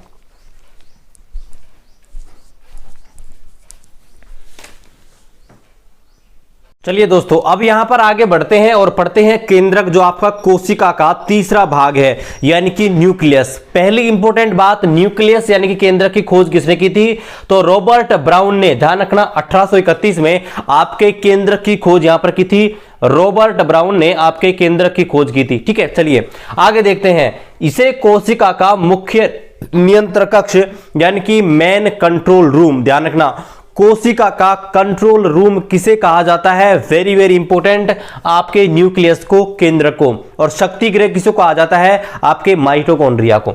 आगे बात करते हैं, केंद्रक में गुणसूत्र, क्रोमोसोम व जीन पाए जाते हैं। वेरी वेरी इंपॉर्टेंट, आपसे पूछ लेगा कि जीन कहां पाए जाते हैं, तो ध्यान रखना है गुणसूत्र और आपके जो जीन होते हैं दोनों आपके केंद्रक यानी कि न्यूक्लियस के अंदर पाए जाते हैं। केंद्रक, क्रोमोसोम या जीन दोनों के दोनों आपके केंद्रक न्यूक्लियस के अंदर पाए जाते हैं। आगे बात करते हैं कि सामान्यतः कोई भी कोशिका होती है उसमें एक केंद्रक होता ही होता है। नॉर्मली जो भी आपकी कोशिकाएं होती है उनमें एक न्यूक्लियस मौजूद होता है, लेकिन इसका अपवाद है मानव की जो आरबीसी होती है उसमें कोई केंद्रक नहीं होता। इसके अलावा जो जीवाणु होते हैं, बैक्टीरिया और नील हरित शैवाल, उनमें स्पष्ट केंद्रक नहीं पाया जाता, क्लियर न्यूक्लियस नहीं पाया जाता। यह इसका अपवाद है, आपको ध्यान रखना है। आगे बात करते हैं, बात करते हैं जो आपका केंद्रक होता है उसके चार भाग होते हैं। कौन कौन से, एक होता है केंद्रक झिल्ली यानी कि इसको हम बोलते हैं न्यूक्लियस मेम्ब्रेन। अब देखिए ये क्या होती है, ये आपके केंद्रक के चारों ओर एक झिल्ली पाई जाती है, इसमें छोटे छोटे छिद्र होते हैं, है ना। जो आपके केंद्रक झिल्ली होती है, यह केंद्रक के चारों ओर एक झिल्ली होती है जिसमें छोटे छोटे छिद्र होते हैं। और ये जो छोटे छोटे छिद्र होते हैं ये ध्यान रखना क्या काम आते हैं, एक तो कोशिका द्रव्य यानी कि साइटोप्लाज्म और केंद्रक द्रव्य जो होता है यानी कि आपका न्यूक्लियोप्लाज्म, इनके बीच जो पदार्थ होते हैं उनका विनिमय का काम करते हैं ये छोटे छोटे छिद्र, ध्यान रखना। आगे बात करते हैं केंद्रक द्रव्य क्या होता है इसके बारे में। तो देखिए यानी कि न्यूक्लियोप्लाज्म। ये क्या होता है, आपका जो केंद्र झिल्ली होती है, इसके बीच में एक द्रव भरा होता है। ये गाढ़ा द्रव होता है, अर्ध तरल होता है, यानी कि आधा मिला हुआ है ना, अर्ध तरल का मतलब आधा लिक्विड टाइप का, और पारदर्शी यानी कि आपका ट्रांसपेरेंट लिक्विड होता है, और इसे हम कहते हैं केंद्रक द्रव। यानी कि आपका जो केंद्रक होता है, केंद्रक के अंदर जो द्रव पाया जाता है, जो लिक्विड भरा होता है, उसे हम बोलते हैं केंद्रक द्रव। इसके बाद बात करते हैं, इसका तीसरा भाग होता है, इसको हम बोलते हैं केंद्रिका। तो देखिए केंद्रिका होती क्या है, तो देखिए केंद्रिका जो होती है वो केंद्रक द्रव जो होता है, यानी कि न्यूक्लियोप्लाज्म, इसके बीच में एक झिल्ली रहित संरचना होती है ना, उसे हम बोलते हैं केंद्रिका। इसका काम क्या होता है, इसका काम होता है कि कोशिका विभाजन के समय आपका जो आरएनए होता है, इसका संश्लेषण करना। यानी कि पहली बात तो ये कि आपके कोशिका विभाजन में हेल्प करता है, और इसके अलावा आरएनए जो होता है, आरएनए कई टाइप का होता है, एमआरएनए, टीआरएनए, आरएनए। तो आर टाइप का जो आरएनए है उसका संश्लेषण करता है, उसका आपका प्रोडक्शन करता है, ये आपका जो केंद्रिका है वो। इसके बाद बात करते हैं क्रोमेटिन जालिका जो होती है उसके बारे में। तो क्रोमेटिन जालिका होती है वो आपके डीएनए व प्रोटीन की बनी हुई होती है, और ये क्या होती है, देखिए तो केंद्रक द्रव्य होता है, मतलब आपका जो न्यूक्लियोप्लाज्म होता है उसमें छोटे छोटे महीन से पतले पतले धागे नुमा संरचना जो पाई जाती है, उसे हम बोलते हैं क्रोमेटिन जालिका। और यह कोशिका विभाजन के समय आपके संघनित होकर, मतलब बहुत सारे आपस में मिलकर विस्तृत होकर आपके गुणसूत्र यानी कि आपके जो क्रोमोसोम होते हैं उस रूप में आ जाते हैं। ये आपको ध्यान रखना है। यानी कि आपका क्रोमेटिन जालिका होती है वह कोशिका विभाजन के समय संघनित होकर, मतलब बहुत सारे आपस में ये आपके मिलकर और विस्तृत होकर ये आपके गुणसूत्र यानी कि क्रोमोसोम में आपके कन्वर्ट हो जाती है। तो गाइज ये था आपके केंद्रक। अभी केंद्रक खत्म नहीं हुआ है, केंद्र के बारे में कुछ इंपॉर्टेंट फैक्ट है उनके बारे में डिस्कस करेंगे। फिर यहां पर जंतु कोशिका, पादप कोशिका में डिफरेंट देखेंगे, और फिर आरएनए, डीएनए के बारे में पढ़ेंगे जो आपके एग्जाम में प्रश्न पूछे जाते हैं। चलिए इसको नोट डाउन कर लीजिए, फिर हम आगे कंटिन्यू करते हैं। अब चलिए दोस्तों यहां पर बात हो रही है क्रोमोसोम की। तो क्रोमोसोम के बारे में मैं आपको कुछ यहां पर बातें बताता हूं, यानी कि आपके जो गुणसूत्र होते हैं उनके बारे में। देखिए पहली बात तो ये कि जो गुणसूत्र पाए जाते हैं वो आपके कहां पाए जाते हैं, तो गुणसूत्र होते हैं वो कोशिका के केंद्रक में मौजूद होते हैं। कोशिका के केंद्रक में आपके जो क्रोमोसोम होते हैं, गुणसूत्र होते हैं, वो आपके पाए जाते हैं। दूसरी बात वेरी वेरी इंपॉर्टेंट कि जो क्रोमोसोम होते हैं उसमें आपके दो चीजों से मिलकर बना हुआ होता है। कौन कौन सी, एक तो डीएनए पाया जाता है, एक इसमें प्रोटीन होती है। ध्यान रखना है, जो क्रोमोसोम होते हैं उसमें एक तो डीएनए पाया जाता है, एक प्रोटीन पाया जाता है। और जो डीएनए होता है ना, डीऑक्सीराइबोन्यूक्लिक एसिड, ये इसमें आनुवांशिक पदार्थ का काम करता है। आनुवांशिक पदार्थ होते क्या है, वे पदार्थ जो एक पीढ़ी से जो लक्षण होते हैं उनको दूसरी पीढ़ी में ले जाते हैं। जैसे मान लीजिए आपका कोई एक पिता है, उसकी लंबाई हाइट है ना, उसका हाइट है बहुत लंबी है, तो उसका बेटा भी आपने देखा होगा, उसका बेटा भी यहां पर लंबा होता है। अगर पिता काला है, माता भी काली है, तो पुत्र भी काले ही पैदा होते हैं, है ना, सांवले पैदा होते हैं। और अगर दोनों माता पिता हैं वो गोरे चिट्टे हैं, तो संतान भी गोरी चिट्टी पैदा होती है। तो ये जो आपके जो लक्षण होते हैं, है ना, जो आपके आनुवांशिक लक्षण होते हैं, इनको एक पीढ़ी से दूसरी पीढ़ी में लेकर जो जाता है ना, वो आपका जाता है डीएनए। ध्यान रखना, वेरी वेरी इंपॉर्टेंट। अब आगे बात करते हैं कि यहां पर देखिए लिंग निर्धारण के बारे में। वैसे मैं आपको आगे बताऊंगा जब हम रिप्रोडक्शन सिस्टम पढ़ेंगे तब, लेकिन यहां पर बात हुई क्रोमोसोम की, तो आपको बताते हैं। देखिए आपके जो मनुष्य होते हैं उसमें 23 जोड़े पाए जाते हैं। जोड़े का मतलब 2 से मल्टीप्लाई करो, यानी कि मनुष्य में कुल गुणसूत्र की संख्या होती है वो आपके 46 होती है, यानी कि 23 जोड़े कह दो या फिर 46 कह दो, है ना। अब देखिए कैसे होते हैं, जो आपके 22 जोड़े होते हैं, मतलब 44 क्रोमोसोम होते हैं, वो तो आपके कॉमन होते हैं। लेकिन एक जो जोड़ा होता है, देखिए वो आपके मेल के अंदर तो पाया जाता है XY, और आपके फीमेल के अंदर पाया जाता है XX। अब देखो, अब यहां पर लिंग निर्धारण कैसे होता है आपको यही बता दूं। देखो यहां पर जो मेल होता है इसके पास देखो X भी है और इसके पास Y भी है। अगर फीमेल है, फीमेल के पास क्या है, दोनों X है, इसके पास भी X है। अब मान लीजिए यहां पर 23 जोड़े बनाने हैं, ये कॉमन है। अब यहां पर क्या होगा, यहां पर फीमेल के पास तो X है दोनों जगह। अब मान लीजिए ये वाला X अगर इससे कांटेक्ट करता है तो यहां पर जो 23वां जोड़ा बनेगा वो क्या बनेगा, XX। और अगर ये वाला इससे कांटेक्ट करता है तो 23 जोड़ा क्या बन जाएगा, XY। अगर XY जोड़ा कांटेक्ट करता है तो यहां पर जो जन्म लेगा वो आपका लड़का होगा, और अगर यहां पर XX मिला, XX क्रोमोसोम मिले, तो यहां पर लड़की पैदा होगी। इस प्रकार से यहां पर लिंग निर्धारण होता है क्रोमोसोम की मदद से। तो ये आपको क्रोमोसोम के बारे में ध्यान रखना था। अब यहां पर बात करते हैं पादप कोशिका और जंतु कोशिका के डिफरेंट के बारे में, यानी कि plant cell and animal cell जो होती हैं उनके बीच में क्या डिफरेंट होता है। तो देखिए, पहला डिफरेंट, आपकी जो पादप कोशिका होती है, प्लांट सेल होती है, उसके अंदर कोशिका भित्ति यानी कि सेल वॉल पाई जाती है, जबकि जो जंतु कोशिका होती है ना, एनिमल सेल होती है, उसके अंदर सेल वॉल यानी कि कोशिका भित्ति नहीं पाई जाती है। आपके हरित लवक होते हैं वह आपके पादप कोशिका में पाए जाते हैं, यानी कि क्लोरोफिल है ना, क्लोरोप्लास्ट जो होते हैं वह आपके पादप कोशिकाओं में पाए जाते हैं, लेकिन जंतु कोशिका में नहीं पाए जाते हैं। गाल्जी काय जो होती हैं, गोल्जी जो बॉडी होती है, वो पादप कोशिकाओं में कम विकसित होती है, लेकिन आपके जो जंतु कोशिका होती है, एनिमल सेल होती है, उसमें पूर्ण विकसित होते हैं, फुल डेवलप्ड होते हैं। आगे बात करें, पादप कोशिकाओं में तारका यानी कि सेंट्रोसोम नहीं पाए जाते हैं, जबकि जंतु कोशिका के अंदर सेंट्रोसोम पाए जाते हैं। तो ये आपके पादप कोशिका और जंतु कोशिका के बीच में क्या है, डिफरेंट है। अब चलिए यहां पर हम आगे बढ़ते हैं और आरएनए और डीएनए इसके बारे में थोड़ा सा पढ़ लेते हैं।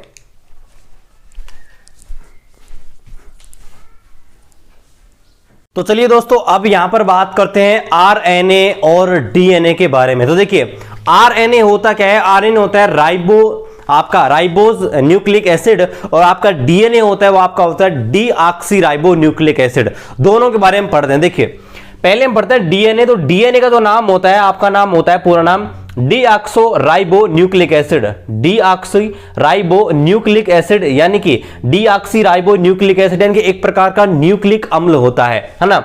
अब देखिए, इसके बारे में बात करते हैं। यह एक न्यूक्लिक अम्ल होता है जो प्रोटीन के साथ मिलकर गुणसूत्र बनाता है। अभी हमने गुणसूत्र यानी कि आपके जो क्रोमोसोम है उनके बारे में पढ़ा कि जो क्रोमोसोम होते हैं वो किससे मिलकर बने होते हैं। तो जो क्रोमोसोम होते हैं वो आपका डीएनए होता है और आपकी प्रोटीन दोनों से मिलकर बना होता है। तो ध्यान रखना, डीएनए होता है यह प्रोटीन के साथ मिलकर गुणसूत्र का निर्माण करता है।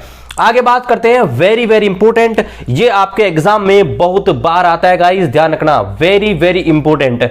वो आपके पूछ जाता है कि डीएनए की डबल हेलिक्स स्ट्रक्चर थी वो किसने दी थी। ये स्ट्रक्चर कुछ इस प्रकार से होती है। देखो मैं आपको बताता हूं, तो ये संरचना कुछ इस प्रकार से होती है। ऐसे जो आपकी डबल हेलिक्स संरचना होती है ना, वो कुछ इस प्रकार से होती है, और इसमें यहां पर देखो इस प्रकार से, यहां पर ऐसे लाइन सी ऐसी होती है। तो ये होती है डीएनए के डबल हेलिक्स संरचना। तो ये आपके दी थी, very very important, Watson and Crick ने, वेरी वेरी इंपोर्टेंट एग्जाम पूछ जाता है कि डीएनए की डबल हेलिक्स संरचना थी, double helix structure of DNA किसने दी थी, Watson and Crick, very very important.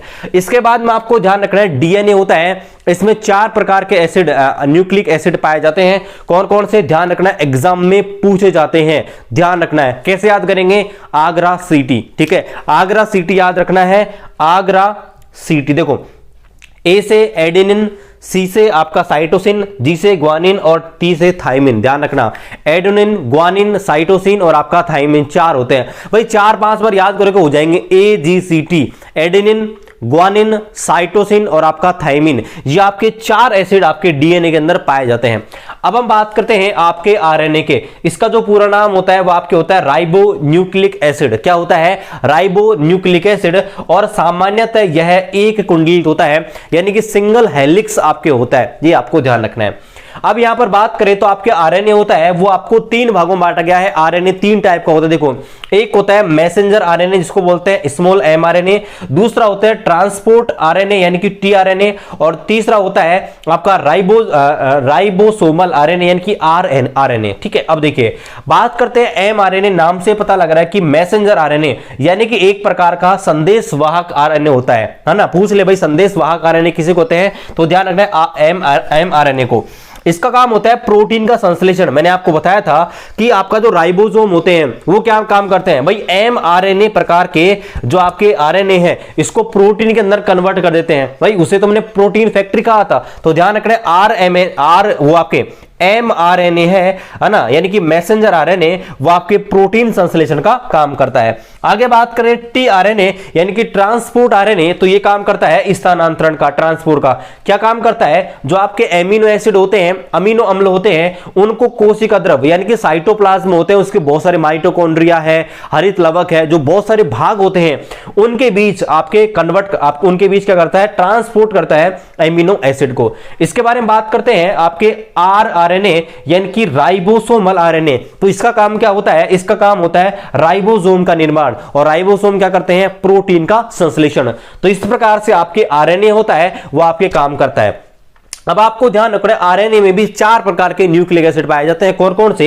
ए से एडेनिन, जी से ग्वानिन, सी से साइटोसिन और यू से यूरोसिल। अब यहां पर प्रश्न है वो यहां पर कैसे आता, देखिए आरएनए और डीएनए के बारे में प्रश्न कैसे आता है कि बताइए निम्न में से कौन सा एसिड आरएनए में नहीं पाया जाता। तो ध्यान रखना गाइस, यहां पर आरएनए में देखो ये चारों ऑप्शन में दे दिए जाएंगे, तो ध्यान रखना वहां पर यूरोसिल होता है। डिफरेंट जो होता है वो ये होता है आरएनए और डीएनए में कि इनमें जो 4 आपके अम्ल होते हैं उनमें से इसमें आपके डीएनए में पाया जाता है थायमिन, और आपका जो आरएनए होता है उसमें पाया जाता है यूरेसिल। इसके अलावा दूसरा डिफरेंट क्या होता है? डीएनए होता है वो डबल हेलिक्स होता है, जबकि आरएनए होता है वो आपके सिंगल हेलिक्स संरचना के अंदर पाया जाता है। चलिए, तो ये था गाइस आपका कोशिका वाला चैप्टर। अब यहां पे 3 क्वेश्चन और इंपॉर्टेंट है जो मैं आपको लिखवाना चाहूंगा। देखिए कि कोशिका का सबसे छोटा भाग कौन सा है? Smallest part of cell. तो ध्यान रखना राइबोसोम। क्या है? राइबोसोम। सबसे बड़ा भाग होता है न्यूक्लियस यानी केंद्रक। लेकिन प्लांट कोशिका की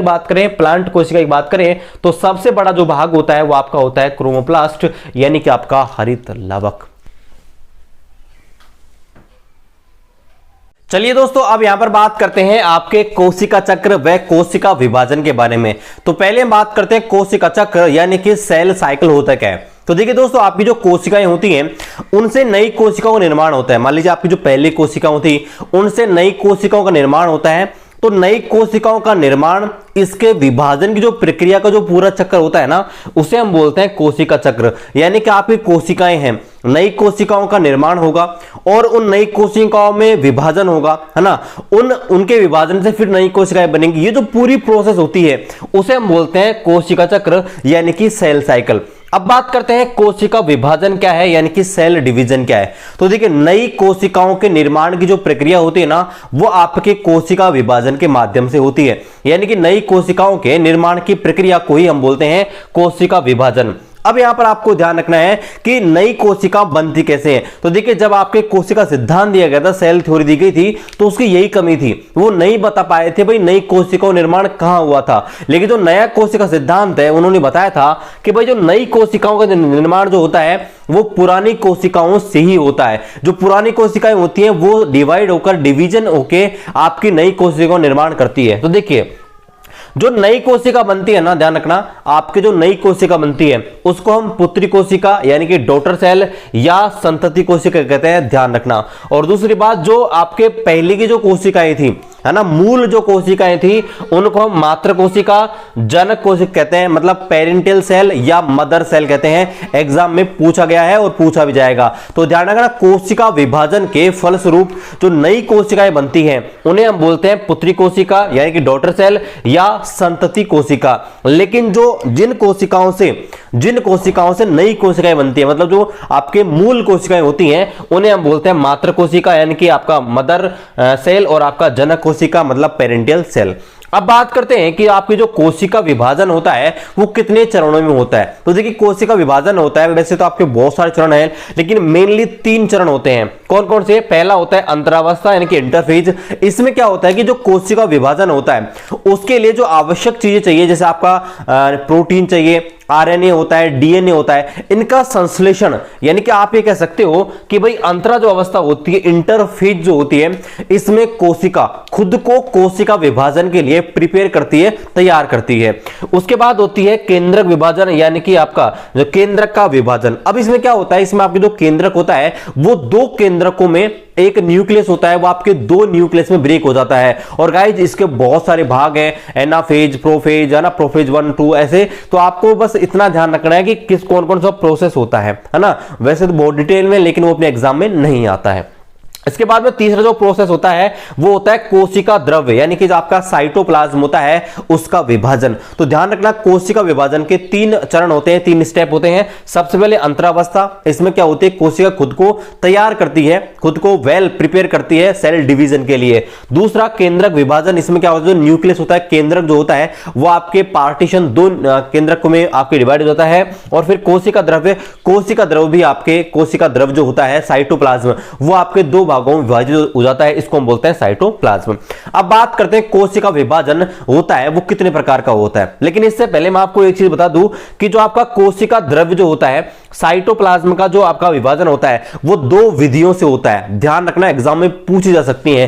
पहली जो विधि होती है उसको बोलते हैं विदलन मेथड यानी कि क्लीवेज मेथड, और दूसरा होता है कोशिका पटलिका विभाजन यानी कि सेल प्लेट थ्योरी। अब दोनों में क्या डिफरेंट है ये आपको बताऊं। देखिए इसमें क्या होता है, जो विदलन विधि होती है ये आपके जंतु कोशिका में होती है। पहली बात तो ये, इसमें क्या होती है, जंतु कोशिका जो होती है ये वाली जो होती है ना वो आपके जंतु कोशिका यानी कि एनिमल सेल के अंदर होती है। इसमें क्या होती है, जो आपके मुख्य कोशिका होती है ना उसमें एक खांच सी उत्पन्न हो जाती है, एक प्रकार से कट सी उत्पन्न हो जाती है, और वो आगे वृद्धि कर करके इस प्रकार से दो साइटोप्लाज्मिक ग्रुप में ब्रेक हो जाती है। और जो आपकी कोशिका पटलिका विधि है इसमें क्या एक पट्टीनुमा संरचना से बन जाती है, और यहां पर ये आपके जो आपके ये थोड़े जो संरचना होती है वो ब्रेक होकर के आपके अलग हो जाती हैं, और यहां पर जो आपका जो कार्बोहाइड्रेट है यहां पर इनके वो सेल्यूलोज है इनके अंदर पाया जाता है, और इसकी वजह से ये क्या होती हैं, ये आपके दो अलग अलग साइटोप्लाज्म यहां पर बन जाता है इस प्रकार से। तो ध्यान रखना ये आपकी होती है पादप कोशिका यानी कि आपका जो प्लांट सेल होती है उसके अंदर इस प्रकार से कोशिका द्रव्य का विभाजन होता है। दो मेथड होते हैं, ये आपको ध्यान रखने हैं। अब यहां पर बात करते हैं कोशिका जो विभाजन होता है वो कितने प्रकार का होता है। तो देखिए कोशिका विभाजन होता है आपके दो प्रकार का होता है। अब बात करते हैं दोनों कौन कौन से होते हैं, और जो एग्जाम में पूछा जाएगा ना उतना ही हम पढ़ेंगे इसको, कि आपको पता है बायोलॉजी का बहुत डिटेल में पढ़ेंगे, तब भी आपको कितना ही पढ़ते लो, बायोलॉजी एक ऐसी सब्जेक्ट है जिसमें आपको थ्योरी पढ़नी है। तो मैं आपको जो थ्योरी करवा रहा हूं वो आपका लेना, जो आपको मैं थ्योरी कर रहा हूं, और इसके अलावा प्रीवियस ईयर क्वेश्चन आपको अधिक से अधिक करने हैं, जैसे आपको पता लगे भाई कैसे क्वेश्चन रेलवे में पूछे जाते हैं। तो देखिए आपका जो कोशिका विभाजन होता है दो प्रकार का होता है, एक को बोलते हैं समसूत्री यानी कि मिटोसिस, और एक होता है अर्धसूत्री यानी कि मियोसिस। अब देखिए पहली बात तो ये कि आपका जो समसूत्री विभाजन होता है वो आपके कायिक कोशिकाओं में होता है, मतलब आपके सोमेटिक सेल होता है उनके अंदर आपके होता है समसूत्री वाला विभाजन। इसमें क्या होता है, एक जो कोशिका होती है उससे दो नई कोशिकाओं का निर्माण होता है। मान लीजिए एक पेन है, इससे दो पेन बन जाएंगे। तो ध्यान रखना है कि समसूत्री जो होती है, नाम से मत जाना भाई, नाम में क्या होता है समान, ध्यान रखना ऐसे नहीं जाना, नाम से नहीं जाना आपको। समसूत्री का इसको हम देखो, समसूत्री को हम सूत्री विभाजन भी बोलते हैं, ये भी आपको ध्यान रखना है। तो समसूत्री में क्या होता है कि यहां पर ये जो लाइन है ना वेरी वेरी इंपॉर्टेंट है, ध्यान रखना। समसूत्री विभाजन में एक कोशिका होती है उससे दो नई कोशिकाएं बनती है, इसमें जीन विनिमय नहीं होता। जीन विनिमय क्या होता है, आपके जो डीएनए होती है ना, डीएनए की क्रियात्मक व संरचनात्मक इकाई जो होती है वो आपकी जीन होती है, मतलब जीन का आदान प्रदान नहीं होता। अब देखिए पहली बात तो कि जीन का आदान प्रदान होता है तो क्या होता है, और अगर नहीं होता तो क्या होता है। तो देखिए जीन का अगर आदान प्रदान होता है मतलब ऐसे समझ लीजिए दो अलग अलग जीव हैं, आधे जीन इसके मिले आधे जीन इसके मिले, तो एक नई संतति उत्पन्न होगी, और इससे क्या होगा, जो पीढ़ी बनेगी नई पीढ़ी उसमें विविधताएं आ जाएंगी, डाइवर्सिटी आ जाएगी, ये आपको ध्यान रखना है, आनुवांशिकता आ जाएगी। लेकिन अगर यहां पर जीन का विनिमय नहीं हो रहा, भाई इसका जो गुण है इसके बेटे में ऐसा कैसा आ रहा है, दूसरी चीज का नहीं आ रहा, तो यहां पर आनुवांशिकता नहीं आएगी। आनुवांशिकता का मतलब क्या है, उसके जो नई पीढ़ी बनेगी दोनों के मिक्सर से वो नहीं बन पाएगी, इससे आपके डाइवर्सिटी होती है वो भी नहीं आ पाएगी, विविधता होती है वो भी जीवों में नहीं आ पाएगी, है ना। तो यहां पर क्या होता है, यहां पर आपके जीन विनिमय नहीं होता है, मतलब जीन आपस में ट्रांसफर आपके मिक्सअप नहीं होते हैं एक दूसरे में। इसके अलावा ध्यान रखना है कि यहां पर जो पुत्री कोशिका होती है, पुत्री कोशिका का मतलब जो नई कोशिका बनती है, है ना, उसमें जो क्रोमोसोम की संख्या होती है, गुणसूत्री संख्या होती है, वो जनक जो कोशिका होती है, जनक कोशिका मतलब जो आपकी पेरेंट सेल मतलब जिसकी सहायता से नई कोशिकाएं बन रही हैं, तो आपकी जो मातृ कोशिका होती है या जनक कोशिका होती है उसके समान ही उसमें क्या होते हैं, गुणसूत्र पाए जाते हैं, आपको ध्यान रखना है। मतलब समसूत्री विभाजन होता है ना, इसमें जो क्रोमोसोम होते हैं, क्रोमोसोम उतने ही क्रोमोसोम जितने आपके जनक कोशिका में है, तो नई जो आपकी कोशिका बनेगी पुत्री कोशिका उसमें भी उतने क्रोमोसोम होते हैं।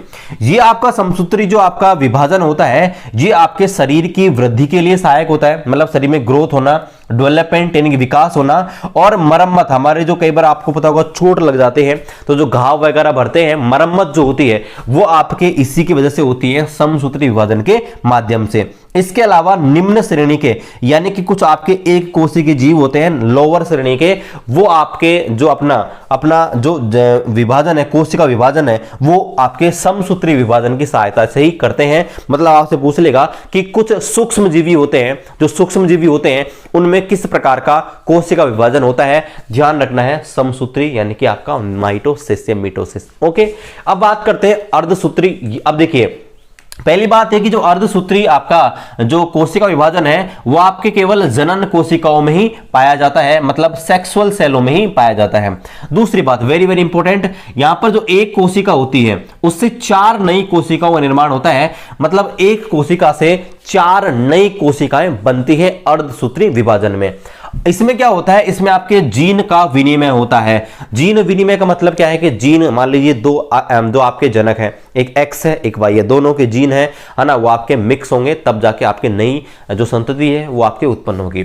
इसके बाद बात करते हैं इसमें जो आपकी नई जो आपकी नई कोशिका बनती है इसको पुत्री कोशिका बोलते हैं। तो इसमें क्या होता है, पुत्री कोशिका में आपकी जो मातृ कोशिका होती है उसके गुणसूत्रों की आधी संख्या ही पाई जाती है। मतलब मान लीजिए कि भाई 50 गुणसूत्र इसके पास थे, इसकी जो मदर सेल है इसके पास 50 थे, तो यहां पर क्या होती है जो आपकी नई कोशिका बनेगी है ना आपके अर्धसूत्री विभाजन से, तो 25 ही इसके 25 गुणसूत्र ही 25 क्रोमोसोम ही नई कोशिका में जाएंगे, और 25 किससे जाएंगे, दूसरा जो आपका पेरेंट है उससे। मान लीजिए 2 पेरेंट है ना, दोनों में 50-50 है तो 25 इसके जाएंगे 25 के जाएंगे, और इस प्रकार जो नई बनेगी उसमें टोटल तो होंगे तो उतने ही, लेकिन ध्यान रखना है कि दोनों से अलग अलग प्राप्त होंगे। मतलब एक जो कोशिका है उससे क्या होगा, आपके आधे ही प्राप्त होंगे, ये आपको ध्यान रखना है। मतलब इसमें क्या होता है, जो पुत्री कोशिका होती है, जो डॉटर सेल होती है, उसमें गुणसूत्र संख्या मात्र कोशिका से क्या होती है, आधी होती है। वेरी वेरी इंपॉर्टेंट है। मतलब जो आपकी जो मदर कोशिका है उसके आधे गुणसूत्र ही आपके क्या जाएंगे, आपके इसके अंदर आते हैं अर्धसूत्री विभाजन में। अब देखिए ये जो आपके अर्धसूत्री विभाजन है वो क्या काम करती है, देखिए जो यह होती है नई संतति जो होती है, नई संतान जो उत्पन्न होती है उसके लिए जिम्मेदार होती है, आपको ध्यान रखना है। यानी कि नई संतान जो उत्पत्ति होती है वो आपके अर्धसूत्री विभाजन की सहायता से ही होता है। इसके अलावा वेरी वेरी इंपॉर्टेंट कि आनुवांशिक जो विविधताएं आती हैं, यानी कि जेनेटिक्स जो आपके जेनेटिक्स डाइवर्सिटी आती है। जेनेटिक्स डाइवर्सिटी का मतलब क्या है, देखिए मैं आपको बता दूं, जैसे मान लीजिए आप बाजार में लेने जाओगे सब्जी, मान लीजिए आप मांगोगे गोभी, तो गोभी आपको बहुत प्रकार की मिल जाएगी है ना, अलग अलग तरीके से। इसी प्रकार से आप मार्केट में कुछ भी लेने चले जाओ, आम आप लेने जाओ, आम आपको अलग अलग वेराइटी के मिल जाएंगे। तो उनमें क्या होती है कि आनुवांशिक विविधताएं पाई जाती हैं, है ना। इसी प्रकार से घोड़े की अलग अलग प्रजातियां होती हैं, इंसान की अलग अलग प्रजातियां होती हैं। तो यहां पर क्या होता है कि आनुवांशिक विविधताएं पाई जाती हैं, मतलब उनके जीन्स में कुछ न कुछ डिफरेंट होता है ना।